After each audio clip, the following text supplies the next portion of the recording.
buenas noches. En primer lugar, quería agradecer a Fernando Luis Corral esta amabilísima presentación, que no sé si me hace más un desfavor que un favor, porque ahora ustedes tienen unas expectativas increíbles y espero poder estar a la altura. Como decía Fernando, nuestra trayectoria es muy larga, ya más de 30 años de amistad y bueno, yo le agradezco muchísimo que haya venido a presentarme hoy, porque aunque no me hubiera importado nada que fuera Arsenio da Costa, pero no es lo mismo tener un amigo sentado en la mesa y que además cuando nosotros estudiábamos y hacíamos la tesis juntos, fue el que puso Zamora en mi mapa, porque yo anteriormente nunca había venido a Zamora. Así que bueno, pues por todos esos años, y también en recuerdo de José Luis Martín, que fue nuestro mentor y también un grandísimo historiador de Zamora, pues allá va, el brindis al sol. Cuando Arsenio da Costa me pidió que hablara de musulmanes en la zona zamorana, yo pensé, oh Dios mío, porque claro, no es cosa fácil. Si dejamos de un lado las aceifas y dejamos un poco el siglo X, pues es difícil encontrar población musulmana que quedara, que es lo que yo normalmente hago, población que queda cuando llegan los cristianos. Pero claro, aquí no queda población cuando llegan los cristianos, musulmana, ni poca, ni mucha, ni ninguna. Creo que les voy a demostrar. Pero sí que hay mucha población muy interesante que, pues digamos, sufre el influjo del Islam, por decirlo de alguna manera, y que yo espero poder presentarles hoy. Yo vengo de la historia del Reino de Castilla. ¿Por qué? Porque la frontera donde quedan musulmanes es el Reino de Castilla, mayoritariamente.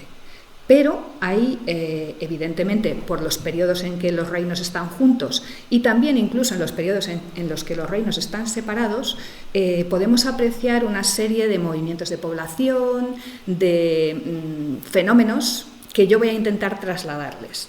Van a ver que mi ponencia no se fija en la época del cerco de Zamora. ¿Por qué? Porque no hay fuentes. Ya me gustaría a mí decirles, miren ustedes, del 1050 al 1080 ha pasado esto. No puedo y hará falta mucha investigación para intentar desbrozar los siglos X y XI zamoranos. Una de las cosas que le comentaba a Fernando cuando estaba preparando esta conferencia es: ¿dónde tenéis las fuentes? ¿Dónde están? ¿Dónde encuentro lo que estoy buscando, que a mí me sale en Castilla así y en la zona zamorana no lo encuentro? Entonces yo lo que les voy a intentar contar es lo que sí he podido encontrar, pero verán que no es mucho y verán que probablemente haría falta pues algún doctorando, alguna persona interesada para desbrozar un montón de colecciones documentales que nos pudieran dar más información que la que tenemos sobre estos temas. Sin más, voy a pasar a situarnos un poquito. Lo que me gustaría contarles es este esquema, más o menos.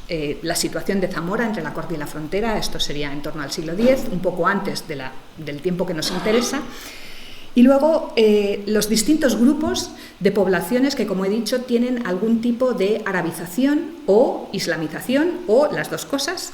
Tenemos poblaciones arabizadas cristianas del Duero, emigración mozárabe, es decir, cristianos del sur que suben hacia el norte, llamados Hispania en las fuentes.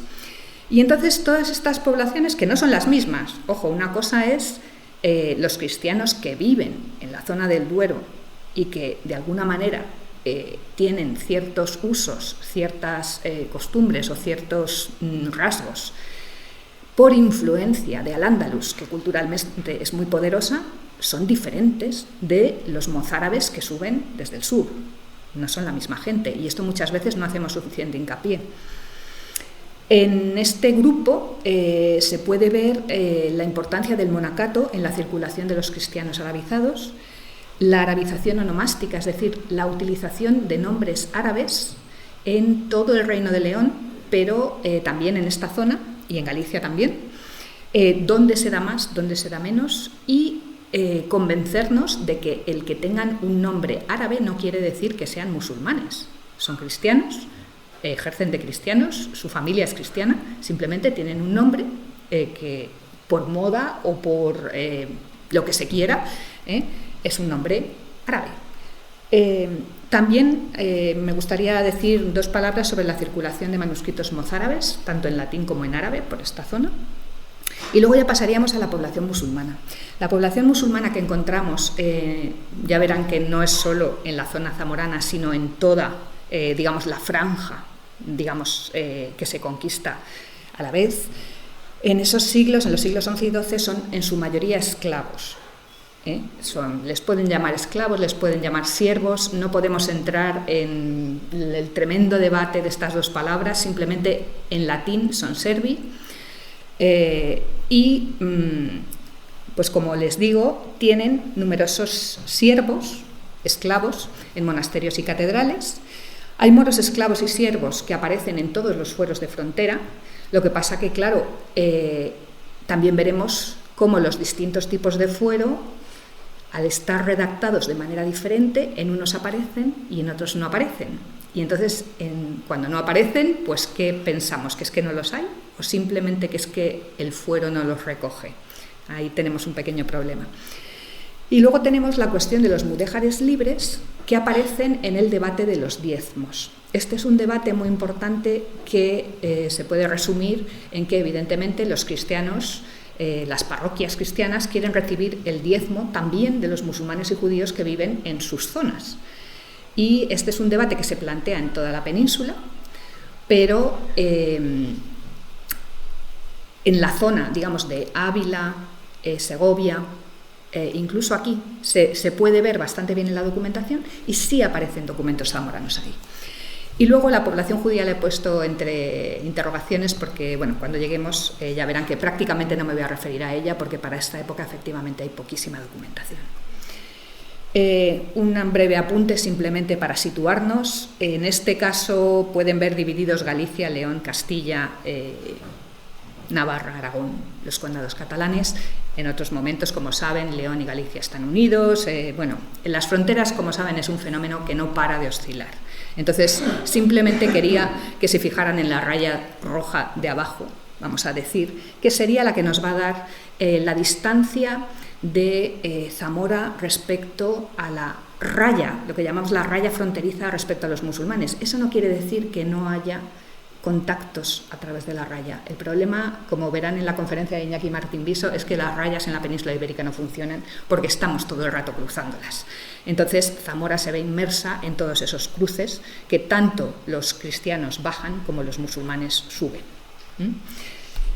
El primer planteamiento sería este. ¿Qué nos encontramos? Con una ciudad que es una capital del reino, de la corte, donde están donde viene la corte y se instala y tiene su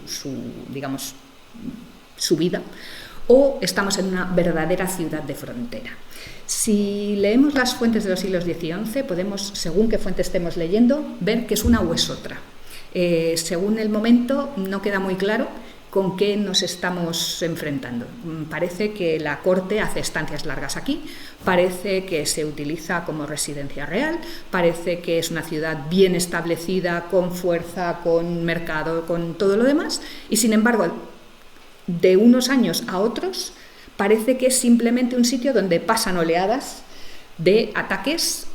Los caballeros de la zona están respondiendo a ataques musulmanes, la ciudad es destruida no se sabe cuántas veces, es decir, nos encontramos ante una situación francamente inestable y que, a pesar de los esfuerzos de la ciudad por salir adelante, desde el punto de vista de la frontera parece como que no termina de despegar. Y hay mucha inestabilidad. Luego vamos a ver en un mapa que para mí fue una revelación y fue muy claro por qué se da esa inestabilidad, por qué las vías de comunicación favorecen ese tipo de ataques y por qué nunca pueden terminar de estar seguros. Aquí les he puesto 2 ejemplos de 2 épocas totalmente diferentes. Uno es, vamos a decir, uno es del siglo X y el otro ya se va acercando hacia el final del periodo que estoy tratando. En el primero hablan de una expedición. Alfonso, hijo de Ordoño, señor de los gallegos, se encaminó a la ciudad de Zamora, la lejana. Allí reconstruyó sus edificios, sus construcciones y fortalezas y repobló con cristianos. Erigió pues edificaciones y, muy importante, se avalió de ayuda de la población de Toledo. Este es uno de los pocos textos donde vemos con certeza que hay mozárabes subiendo a la ciudad de Zamora. Supongo que ya se lo han puesto mis compañeros, no lo sé, en las conferencias anteriores, porque es un texto muy conocido de un historiador árabe, Ibn Hayyan.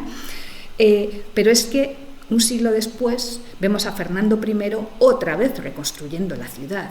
Rogáronle otros siglos de León, pidiéronle por merced que poblase y reficiese la ciudad de Zamora, que estaba despoblada y muy maltrecha por el destruimiento que los moros ficieran en ella. El rey fízolo por ruego de ellos en fortalecer más su reino. Es decir, estamos sufriendo, digamos, todos estos procesos y entonces lo que vemos es toda esta población pues moviéndose, igual que suben y bajan las expediciones musulmanas y cristianas, la población de la zona también se mueve.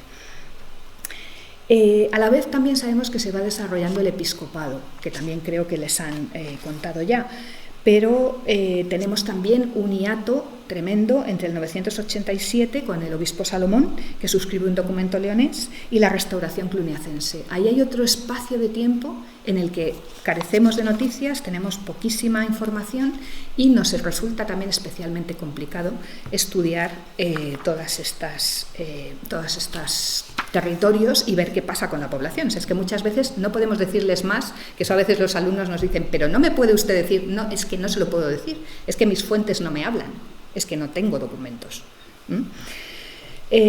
Tampoco hay que descartar que queden bolsas de pobladores musulmanes, arabizados. El problema es que pasa lo mismo.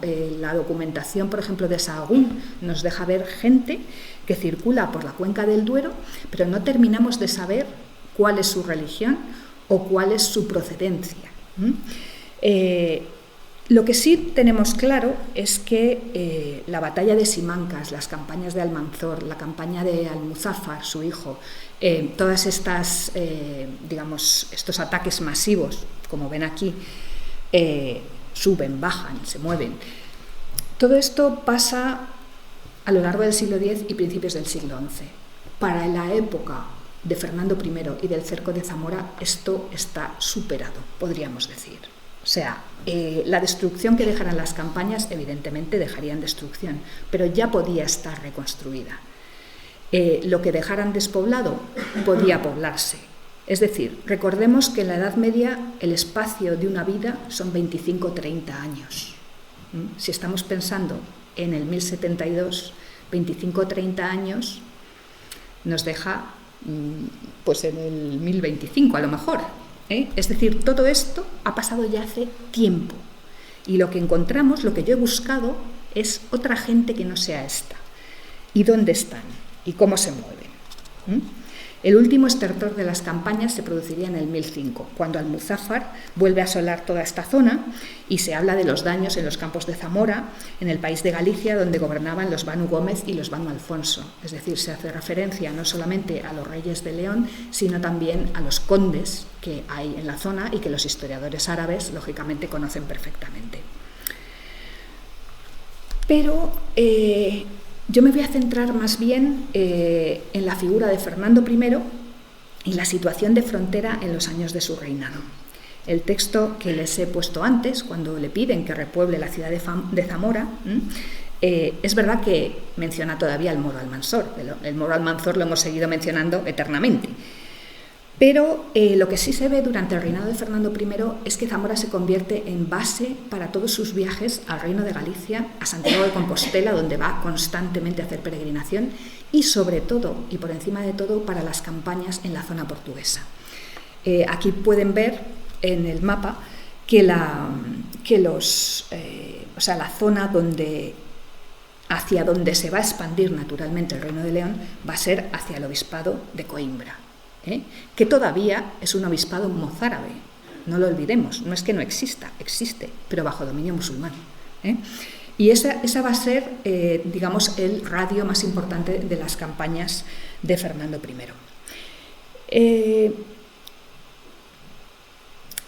no solamente se ve su paso por la zona de Zamora, sino también se ven las fundaciones y otro tipo de actuaciones. Por ejemplo, cuando otorga al monasterio de Moreruela, en 1042, varios lugares que en realidad se le entregan a un laico. Y ese laico tiene un nombre muy curioso, se llama Keia Hazbe. Este hombre sería una de estas personas que, como les digo, están arabizadas, y luego me referiré más a ellos. Entre 1049 y 1053 los reyes andan por toda esta zona, se dirigen al monasterio de Guimaraes, a la zona gallega, pero esa época todavía es una época pacífica, vamos a decir. A partir de la expedición a Portugal de 1055 la cosa se empieza a mover. Y entonces Fernando I empieza a atacar la línea de castillos al este del Lamego, empieza a sitiar Viseu, en fin, todas las ciudades portuguesas de la taifa de Badajoz.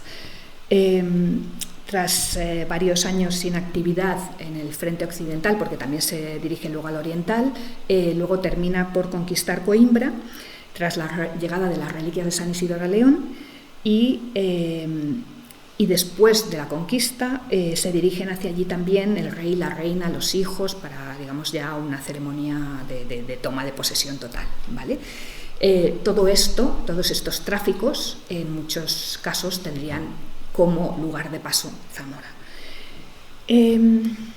Sin embargo, en los fueros que se dan en estas fechas, sobre todo en el de Santa Cristina en 1062, no aparece ni una sola mención de pobladores musulmanes.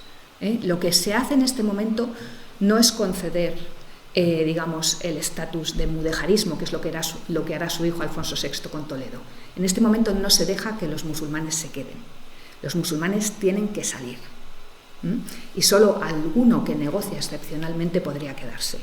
Entonces no vamos a encontrar mudéjares porque no se contemplan. Fernando I todavía hace que se vayan.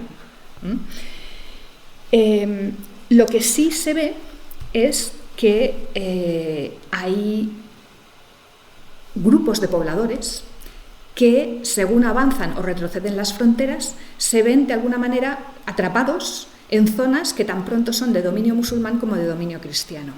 Y esto es una situación inestable que se produce durante buena parte desde finales del siglo X hasta que llega Fernando I. Entonces tenemos algunos casos que se han estudiado. Aquí les pongo la zona de la Beira, que es donde se expandirían las tropas leonesas. Y aquí aparecen sobre todo mencionados los monasterios de la zona, como Lorbao y la sede de Coimbra al sur, y al norte, por la zona de Viseu, también Lamego. Toda esa zona está poblada también de monasterios. Pero aquí pueden ver mejor la expansión, cómo resultaría, y las zonas donde hay estos monasterios, donde todavía se mantiene población musulmana, población mozárabe, y están llegando los repobladores cristianos de Fernando I. En la zona del Lorbao, Viseu, Lamego a su izquierda, todo eso se ve poco, pero tiene una matriz de que por allí hay poblaciones arabizadas, y esas poblaciones están todo el tiempo pasando de un poder a otro. En muchos casos tenemos nombres de pobladores que tienen nombre árabe. También hay casos en los que la superposición de la autoridad musulmana durante unos determinados periodos daba lugar a abusos, como por ejemplo el de un diácono que se llamaba Sandino, que aprovechó uno de estos periodos en que su zona estaba ocupada por los musulmanes para apoderarse de un monasterio fundado por una familia que se llamaban los Soares, en San Andrés de Cerver, cerca de Oporto. O sea que de vez en cuando, gracias a pleitos, tenemos noticias de gente que está, digamos, aprovechando esta oscilación de las fronteras. En el monasterio de Leza, al norte de Oporto, también vemos a un abad refugiado en 1026, Y en ese mismo documento se dice que tienen que estar dispuestos a acoger a los hermanos que van a venir desde el Orbao, porque el Orbao está siendo asediado por los musulmanes, y entonces se dice que si llegasen monjes de allí deberían adaptarse a la regla local que tienen los monjes del monasterio de Leza. O sea que ya estamos hablando de distintas formas de vivir el monacato, pero que se van a ver afectadas por esta llegada de monjes que están huyendo de los musulmanes.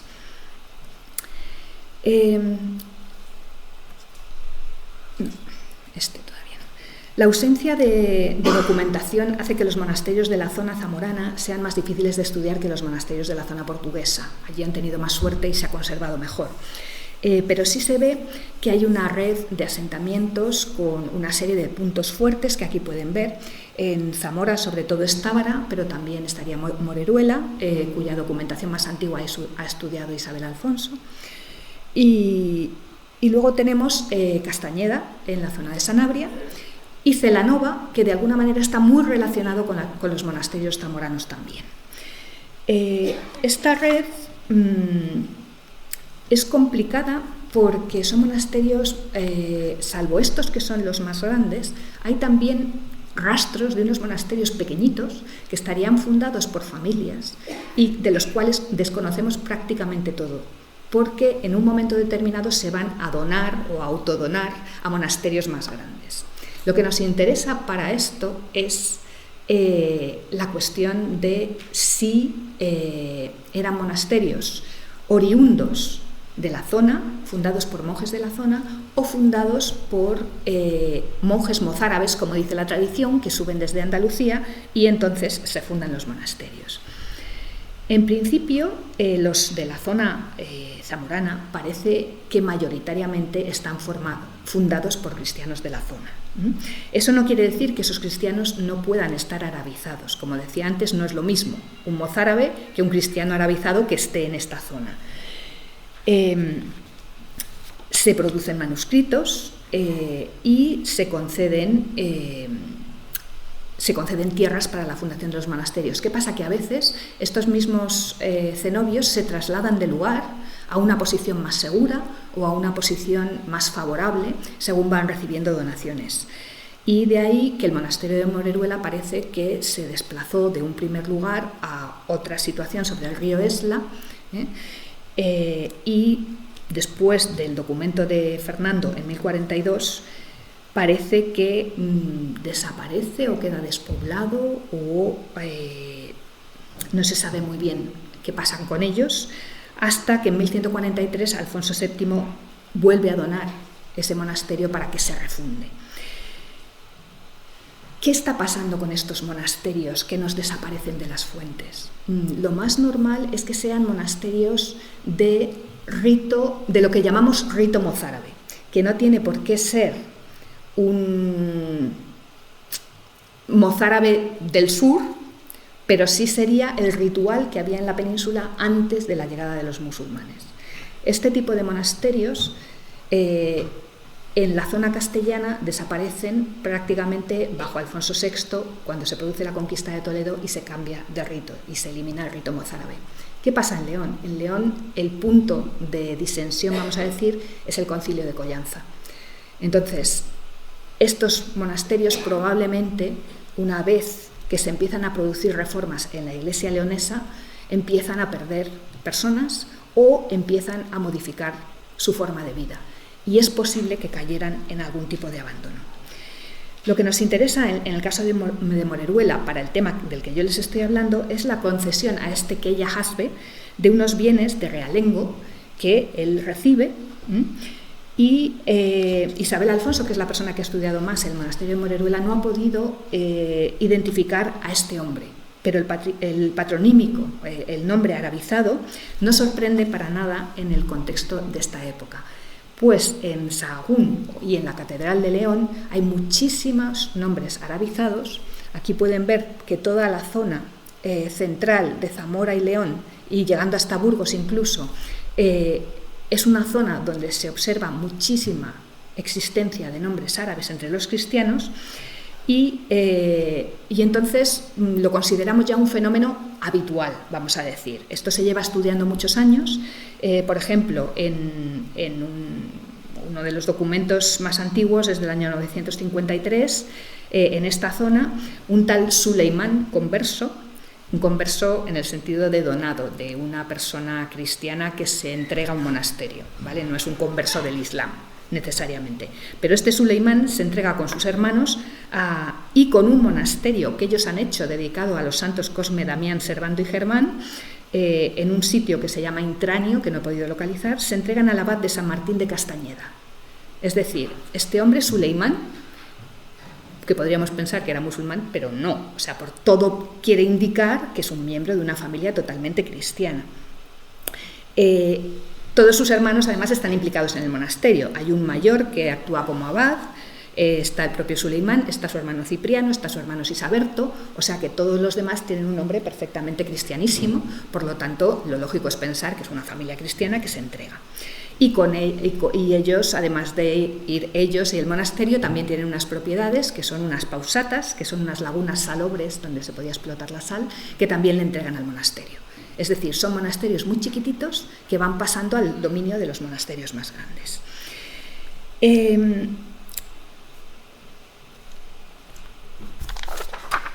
También aparecen en muchos documentos de Sahagún el nombre de Sarracín, tanto en Sahagún como para que se hagan una idea del volumen de la documentación que se ha manejado, los estudios sobre onomástica mueven unos 4.000 documentos entre toda la zona de Burgos, Monasterio de Carrizos, Sahagún, Catedral de León. En esta zona, como les digo, hay poquísimo, pero los estudios han abarcado la totalidad del Reino de León.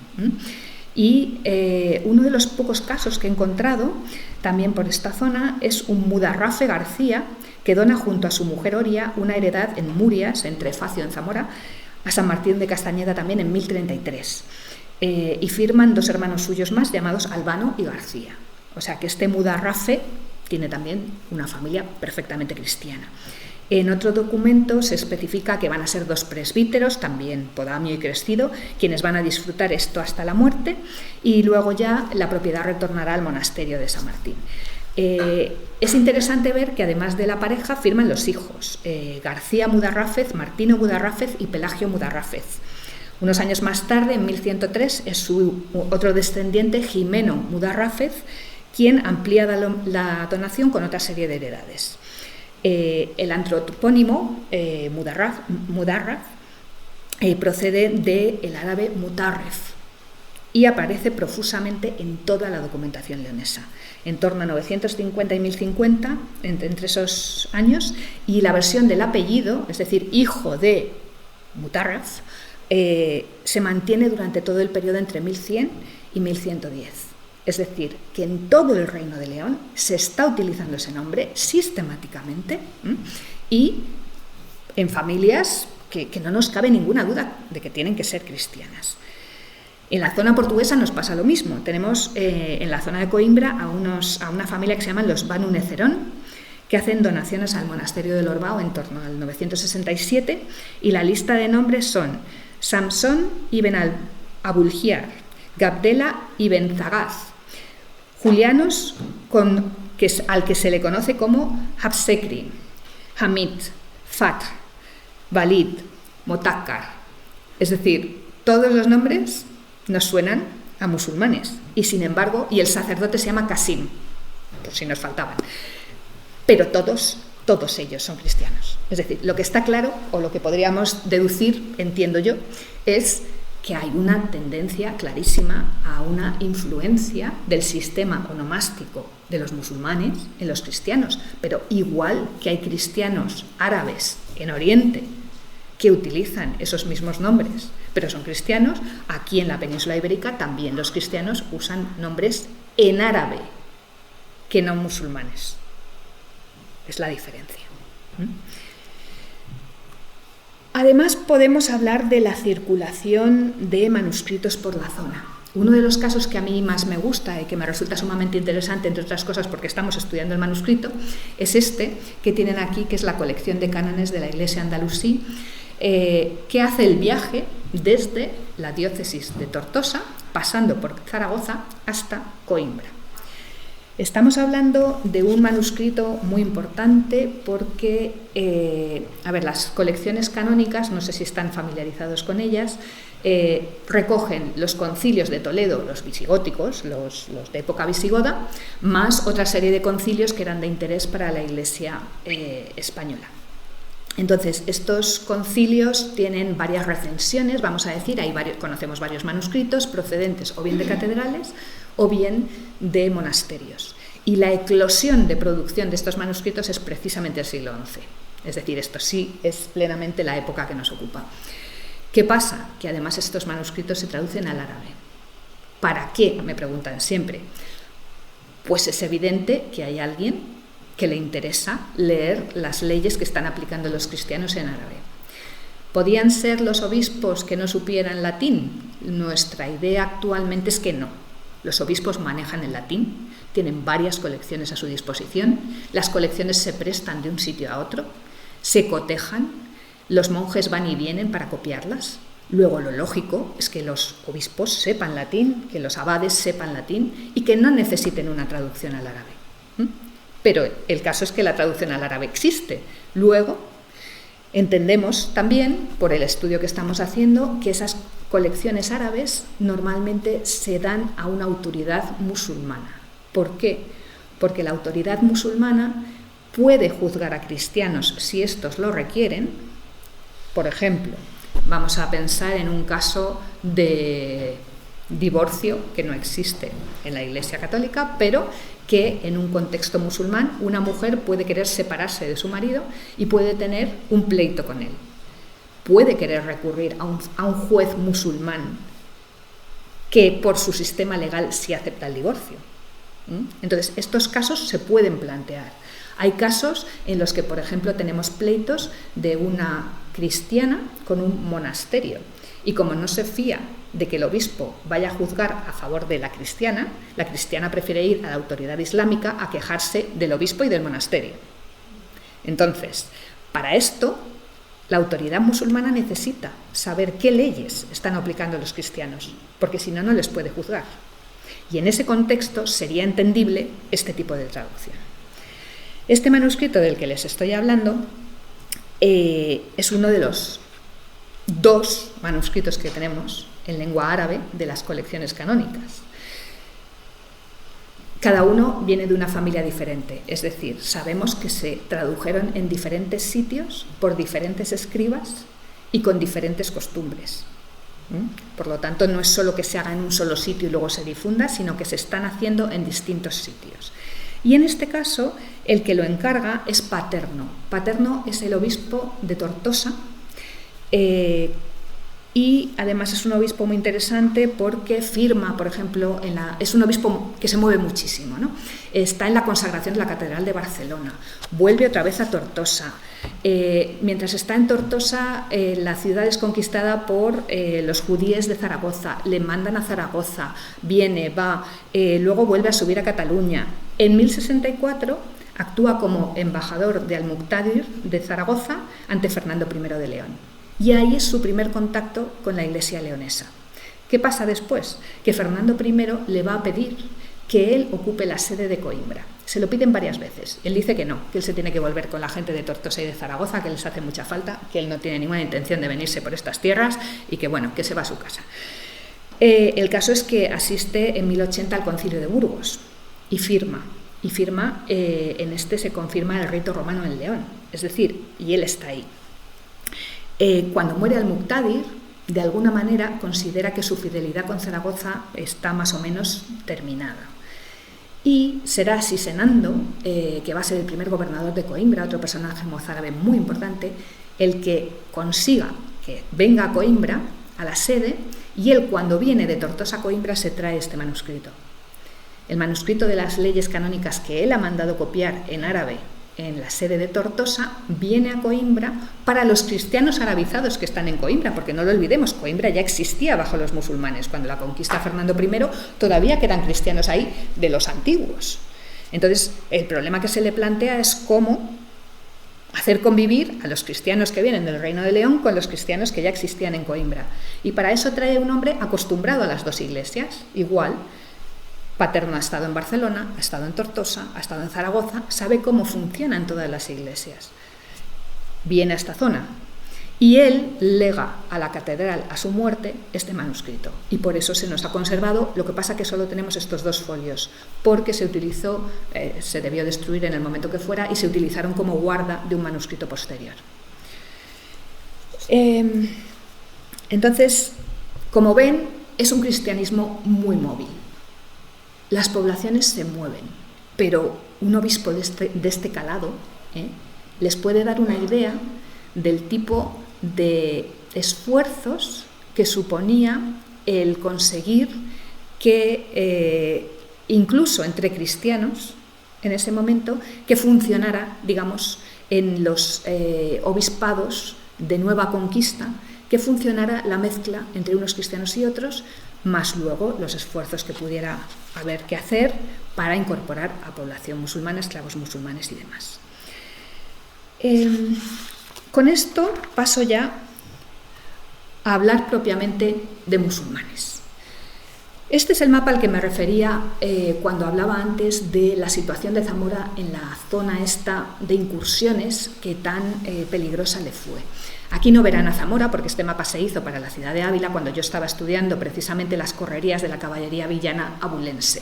Pero si ustedes siguen subiendo desde Plasencia hacia Béjar y al norte, ahí ahí siguen subiendo y llegarán a la zona zamorana. Estas rutas de comunicación, que no son, por supuesto está la ruta de la Plata, pero la ruta de Talavera, por ejemplo, es totalmente secundaria y sin embargo van al centro del poder musulmán. Estas son las rutas que se están utilizando y que se utilizan no solamente por parte del califato o de Almanzor, sino por los caballeros villanos de la zona castellana y la zona leonesa y por los, vamos a decir, los caballeros musulmanes que practican las razias.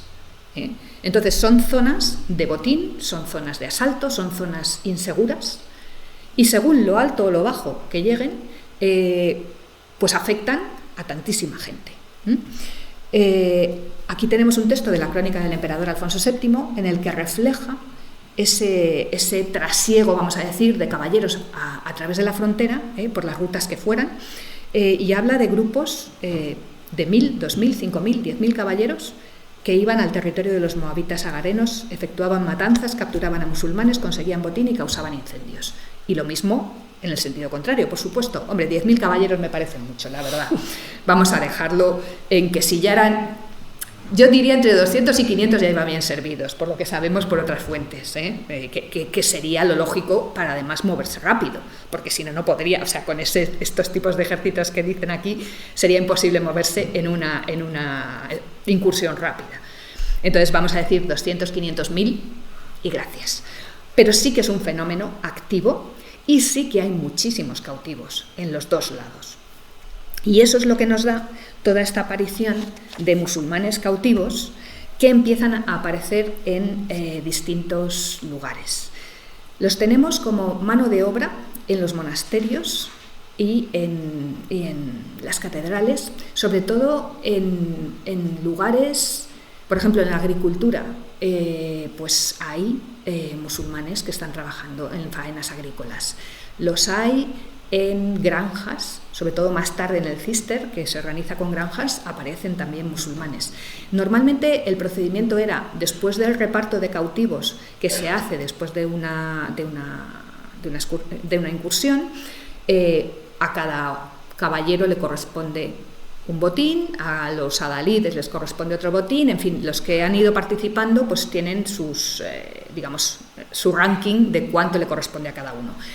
Y entre eso hay esclavos. Esos esclavos se los puede uno quedar, los puede vender, los puede intercambiar o los puede donar a su muerte. Entonces, lo que nos suele aparecer son los esclavos que se donan en testamentos. Muchas veces el que dona esclavos, lógicamente, es el más rico, es decir, pueden ser familias de condes, pueden ser familias de la pequeña nobleza o pueden ser familias reales. O pueden ser también los canónigos. A los canónigos muchas veces les llegan en los repartos o si no, digamos, en una segunda propiedad, vamos a decir, porque alguien se los ha dado después. Pero también hay mercados, que a veces creemos que no, pero también se habla de mercados de cautivos en Ávila, en Plasencia, y puede ser que en Zamora, ahora veremos. En Portugal también, por supuesto. Entonces, esto quiere decir que hay un tráfico activo y hay una serie de medidas para que este tráfico de gente musulmana, digamos, se lleve a buen puerto y no haya abusos. Entonces, el problema que tenemos con los monasterios zamoranos es que por ahora no he conseguido encontrar ningún documento en los que aparezcan musulmanes vinculados a ellos, aunque es muy posible que los hubiera. Cuando se aprecia un cambio importante en la documentación y empiezan a aparecer muchos más moros esclavos y moras, no lo olvidemos, las moras normalmente van al servicio doméstico, suelen aparecer en todos los estratos de población, no tiene que ser solamente en las élites, y también trabajando incluso en casas de los canónigos, haciendo pues las faenas de la casa, o sea, servicio doméstico en general. Empieza a cambiar, como les iba diciendo, a partir del siglo XII. A partir del siglo XII vemos en la zona norte, sobre todo se ha estudiado, aunque les parezca raro, se ha estudiado el fenómeno en Asturias y se ha estudiado mucho en Galicia. En esta zona todavía estaría por estudiar. Y lo que se aprecia es que más que en el siglo XII, más que hablar de musulmanes, se habla ya de lo que llaman tornadizos o conversos, llamaríamos hoy en día. Es decir, gente que ya se ha convertido. Cuando empiezan a salir en la documentación es que ya se han convertido. Por ejemplo, les traigo este ejemplo, en Santa María de Sobrado, de los monjes, hacia 1150. Se hace una genealogía, nada menos, de los sarracenos que posee el monasterio y en general hay siervos rurales y siervos domésticos, ¿vale? Y se les sitúa en la zona donde se les ha comprado o de donde provienen, ¿de acuerdo? De Portugal está esta familia de Alí Petrarium, moro, y su mujer de nombre Zamorana. El autor del artículo ha deducido automáticamente que de nombre Zamorana quiere decir que es de aquí. Yo no lo tengo tan claro. Puede ser una deformación de un nombre árabe, pero bueno, vamos a decir que fuera Zamorana la señora. Y los hijos, la segunda generación, ya aparece con nombres cristianos o aparece con la doble nomenclatura. Es fulanito que cuando era moro se llamaba tal. Entonces tenemos un Mahomete moro, un hijo que se llama Johannes Petris, al que le llaman Galafri, otro musulmán, Tomás, que antes de bautizarse le llamaban Gali, y otra serie de hijos. Y luego, y siguen, o sea, yo aquí solo les he copiado algunos nombres para que los vean, pero siguen hasta la quinta generación en algunos casos, o sea, que es una barbaridad.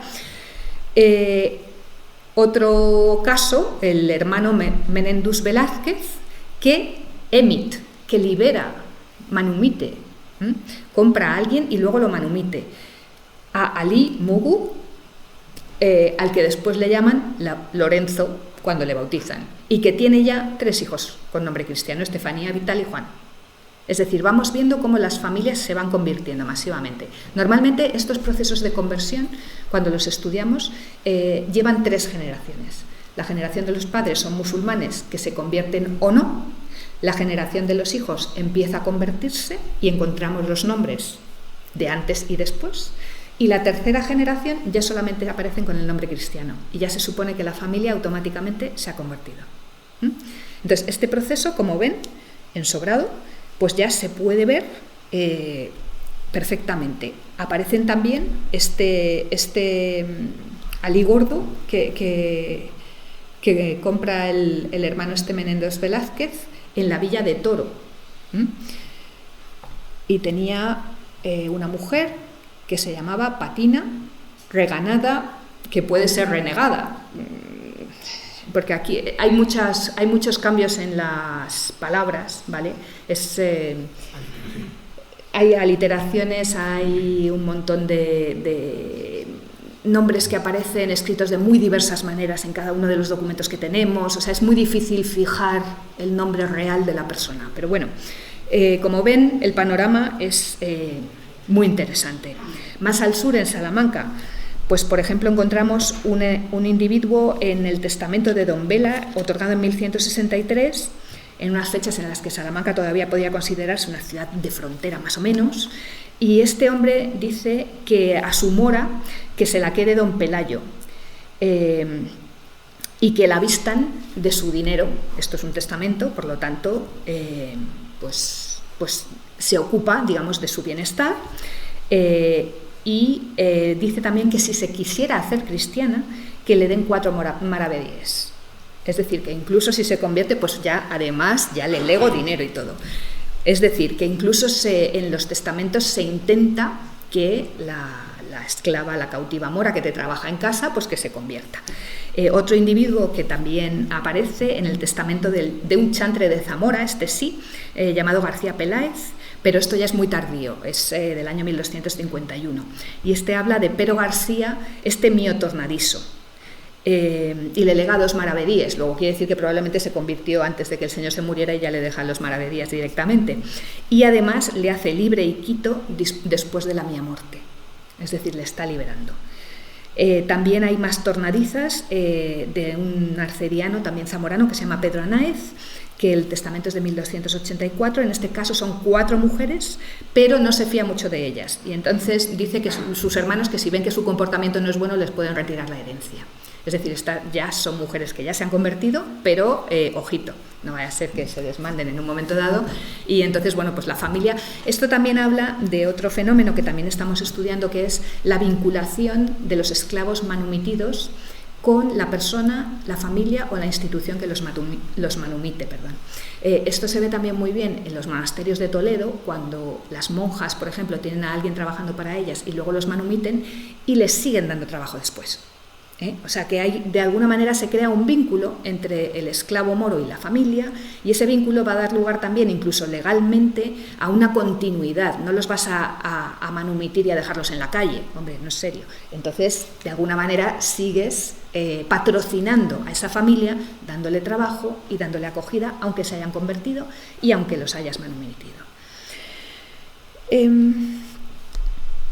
Los fueros de frontera son otra de las vías de estudio que estamos utilizando últimamente.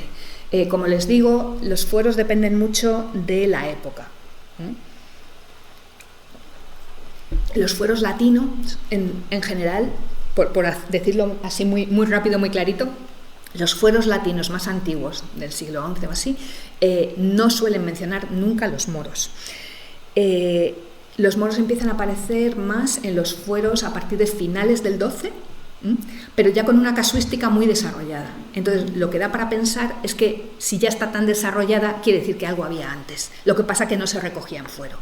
Lo adjudicarían los jueces, habría otro tipo de costumbre, que a lo mejor era oral, pero algo debía haber, puesto que cuando ya lo vemos aparecer es que ya hay mucha casuística. Entonces, lo lógico es que se vaya desarrollando. También hay un momento importante que serían los fueros castellanos de Alfonso VIII. Cuando Alfonso VIII, después de sus conquistas en la frontera castellana, empieza a dar fueros, Cuenca, Plasencia, etcétera, etcétera, se ve también que hay una evolución en los fueros leoneses, paralela. Y los fueros de Alfonso IX empiezan a recoger las mismas cláusulas. Y ahí aparecen también un montón de moros. Entonces también vemos ahí una serie de influencias en los derechos de los distintos reinos que de alguna manera pues homologan, vamos a decir, la situación de los musulmanes que quedan durante las conquistas. Aquí vemos uno de los primeros casos que se ha localizado. Lo que pasa que el fuero de Ávila no se conserva el original, ha sido reconstruido. Que sepan que los fueros de la zona zamorana no aparecen, pero también son fueros de la época primera que he dicho, y por lo tanto es difícil que aparecieran. Este, que es de los primeros, en la parte de aquí hablan de que no pueden robarse a los mercaderes, ni a los cristianos, ni a los judíos, ni a los moros. Es decir, cuando uno es mercader se equipara el estatuto en todas las religiones. No se pueden cometer atropellos contra los mercaderes, da igual de qué religión sean. Y en el de abajo habla de los portajes, ya saben, el impuesto que se paga a las puertas de la ciudad, los portajes que se pagan de cada uno de los moros. De un moro que se haya vendido en el mercado, luego aquí estamos viendo otra vez la situación del mercado de esclavos, lo siento, pero es así, un sólido. Del moro que se redima, 1/10. Y del moro que pague con su señor, 1/10. El moro que se redima hace referencia a musulmanes que están circulando en el mercado de cautivos, es decir, musulmanes de intercambio, vamos a decir. Si se va a llevar un musulmán a Granada o a donde sea, Sevilla, para ser intercambiado por un cristiano, lógicamente paga menos porque lo que se pretende es que ese señor se mueva para poder rescatar a un cautivo cristiano. Entonces es lógico que pague menos en un portaje.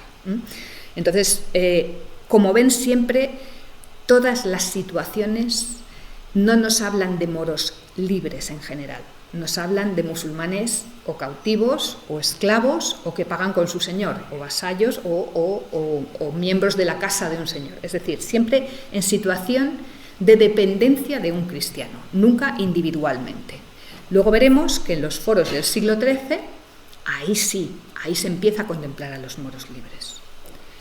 El fuero de Alba de Tormes me ha resultado muy interesante porque ese sí que está en una línea más al norte, y aquí sí que aparece muy desarrollado desde época de Alfonso VII las cláusulas sobre moros, esclavos una vez más o cautivos. En este les he puesto un ejemplo nada más para no alargarme, porque si no les aburriría con todas las cláusulas de los fueros, pero el que hurtare a un moro o mora, es decir, si usted se quiere quedar al moro que tiene su vecino y ponerlo a trabajar para usted, pues esto es lo que, si le descubren, esto es lo que tiene que pagar.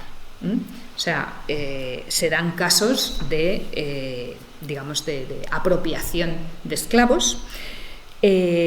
Y hay 3 cláusulas diferentes sobre musulmanes, bastante larguitas, pero luego también hay otra para establecer de alguna manera los distintos tipos de musulmanes que puede haber, si son de merced, si son de cautura, si son de... O sea, hay como diferentes subgrupos, y cómo se ordenan unos y otros, y qué derechos tienen sobre todo los dueños, porque no lo olvidemos, lo que importa es legislar a los dueños. Entonces, qué derechos tienen los dueños de unos y otros. Algo parecido se encuentra también en el foro del Castillo de Villavicencio, que ha estudiado aquí nuestro amigo, en su primera formulación latina, curiosamente, que esta es bastante antigua, entre 1091 y 1131, hay una mención a la presencia de musulmanes esclavos, que también se habla de mauros comparatos aut filios mauri, vadan con suo señore, es decir, los moros que se han comprado o los hijos de esos moros que vayan con su señor a determinado sitio. Entonces, vemos que incluso en alguno bastante antiguo aparecen. También aparecen en algunos concedidos por el abad de Sahagún, en el fuero que después da el abad de Sahagún al mismo lugar de Villavicencio. En cambio, en ese, que es de 1221, que sería lógico que volvieran a aparecer, ahí no aparecen. Es decir, hay unas oscilaciones que no podemos explicar, en unos fueros sí, en otros fueros no. Lo que sí se ve que es interesante es que cuando llega la época de Alfonso X, que ya sé que es muy tardía, pero se lo voy a contar de todas maneras porque me parece interesante, cuando no hay ninguna normativa para juzgar a los musulmanes, sean comprados, sean libres, lo que hace él es, en el tardío fuero romanceado de Sahagún, dice que donde no haya ley se refieran al fuero juzgo. Es decir, es evidente que hay zonas donde no hay leyes sobre musulmanes. Y si no hay una ley que aplicar, hay que establecer alguna. Entonces, lo que hace Alfonso X automáticamente es decir, donde no haya ley, fuero juzgo. Y se acabó.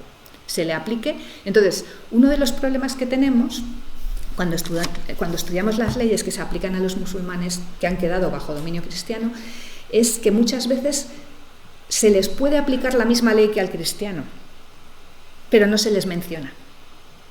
Entonces, a veces cuando hay ausencia de ley, es que les están rigiendo por la misma ley que a todos los demás. Pero claro, no podemos verlo hasta que encontramos un caso judicial en el que te dicen, y como dice tal ley, pues le estamos juzgando por esta ley y esta es la resolución, esta es la sentencia. Pero hay pocos casos.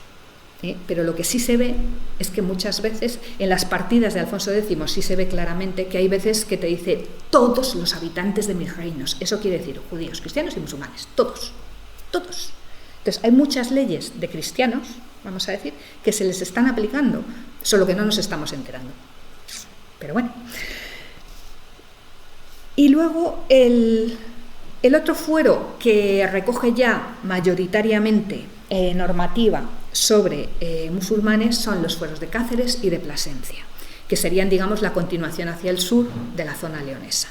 En el de Cáceres, aquí les he puesto la traducción de 1229, aquí sí, cualquiera que viniera a poblar Cáceres, sea de la condición que sea cristiano, judío o moro, libre o siervo. Es decir, aquí ya se barajan todas las posibilidades. El moro puede ser siervo, el moro puede ser libre, venga quien venga, aquí le acogemos, aquí se instala. Ya no se está hablando de otra realidad. Ya no tiene nada que ver con estas, digamos, esclavos que hemos estado viendo en la zona norte, que todo tenía que ser regulado con el señor. Aquí ya el que venga se instale, mismos derechos que todos los demás.